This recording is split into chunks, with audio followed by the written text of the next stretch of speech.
Hello and welcome back to the Sell Like You podcast with me, Harriet Meller. And today's episode is taken from a recent poll I did on LinkedIn, all about confirming meetings prior to the meeting. And I love when a poll really takes off because I know then that I've hit a nerve or that it's not just me, I'm not on my own. And so the poll was all about once you've confirmed a meeting, do you reconfirm prior to said meeting? Now, this came up because I really dislike being reconfirmed when I've already said yes. Now, I'm very trustworthy. If somebody says to me, if somebody books a meeting in with me, it happens. I show up, I'm there. I appreciate their time is valuable, as is mine. So I will never cancel something last minute or will never just not show up. Now, in the world of sales, we are engaging with new people all the time. We are reaching out to them. We're booking meetings in. And especially when we look at the time of year, sometimes we're pushing out for quite some time. And if you are on that nurture or that repeat sequence, then often, we are booking out a little bit further in advance. So I asked the question as being, do you confirm your meetings via phone or email or text, even when the meeting has been confirmed and accepted in your calendar? So for me, what I live and die by my Outlook calendar. And so if my Outlook calendar if it says it's in there, it's happening. If it's not in there, it's not happening.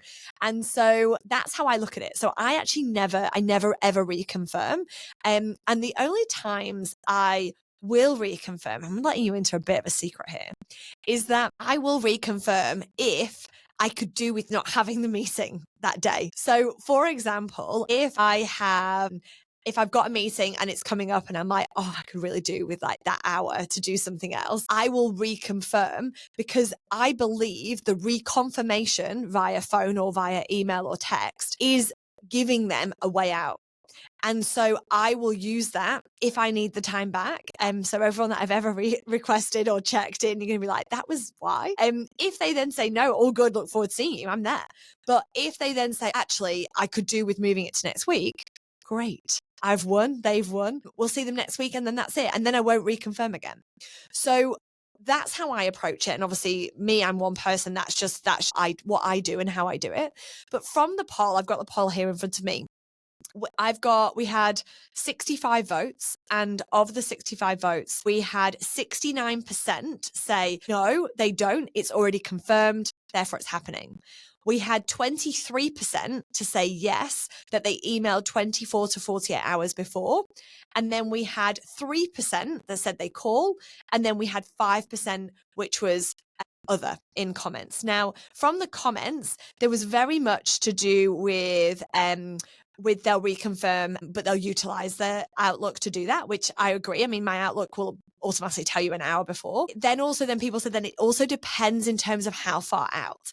And I think this one's very relevant because if you have got a meeting, so let's say now, like we're recording this now in November, is that let's say now, the time now is that you're either trying to get whatever you've got into this year, you're looking to engage with people this side of Christmas and get commitment to what's been committed for the quarter. Okay, so that's your focus. If they then say, oh, look, thanks so much for your time. It was great to chat to you today. We're keen to keep going, but it's going to be January. Can we push that out? You're going to be booking in for January, which at this point would land you, it feels like 2 weeks away, but at this point, it will land you almost 2 months away. So at that point, you could understand why it would be relevant. It's a new year. They've come back. Is it still there?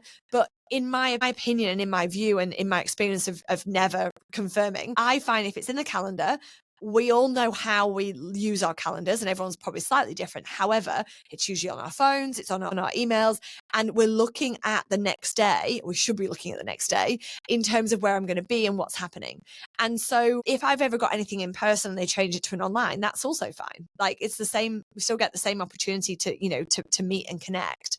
So that would be the caveat definitely to utilize, is that if it's been quite a while, I always recommend booking it in. So even if someone said to me, look, we'll look at revisiting this again in May, that's now 6 months away. I would potentially put something in the calendar still for early May, or say, are they happy for me to reach out? What days are usually good? I'll pop 15 minutes in the calendar and we can work it out. So even when we're doing that, I'm always putting it in the calendar and still not confirming and still have, I mean, I'd love to know what my percentage is, but I would say, like, I don't have anyone not show up. I'm trying to think, over the 15 years in doing it, I've probably had like 2 or 3 people.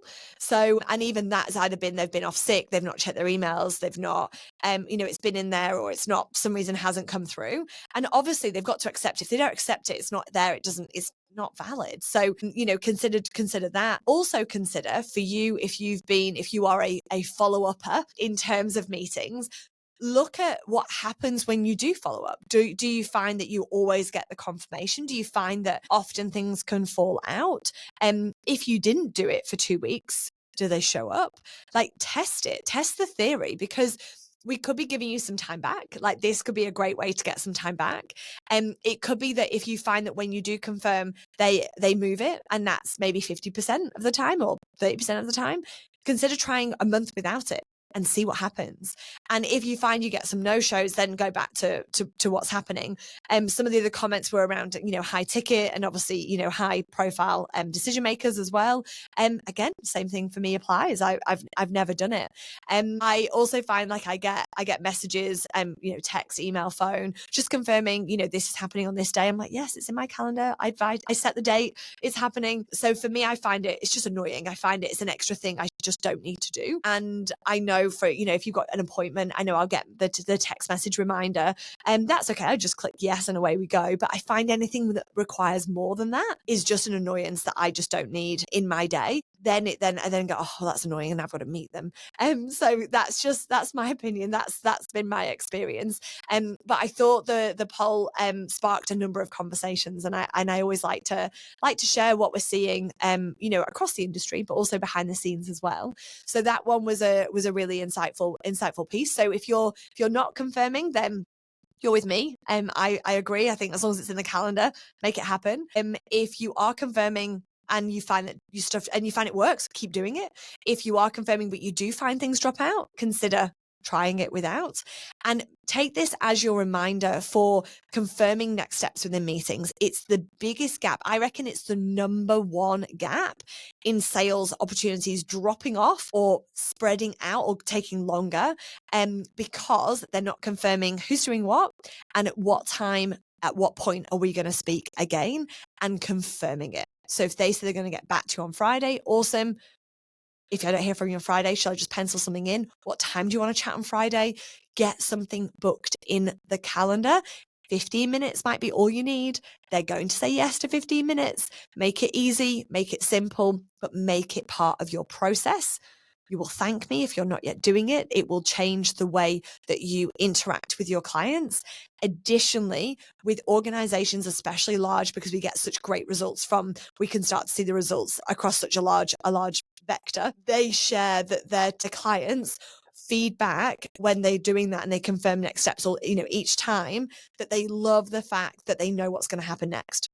So clients also love it. So you might feel awkward. Your clients love it. Your clients want to know what's coming next. They want to know what's happening next. They want to know the simple next steps. So make sure you do that if you're not already. Otherwise, let me know if this has hit, if it's resonated, if you're on my team, or if you find that confirmation really helps you. I'd love to know. But thank you for being here. As always, you can check out more resources, more podcasts on the Sell It You podcast. Check out more resources on the yoursalesco.com page. Happy selling. Have a great week.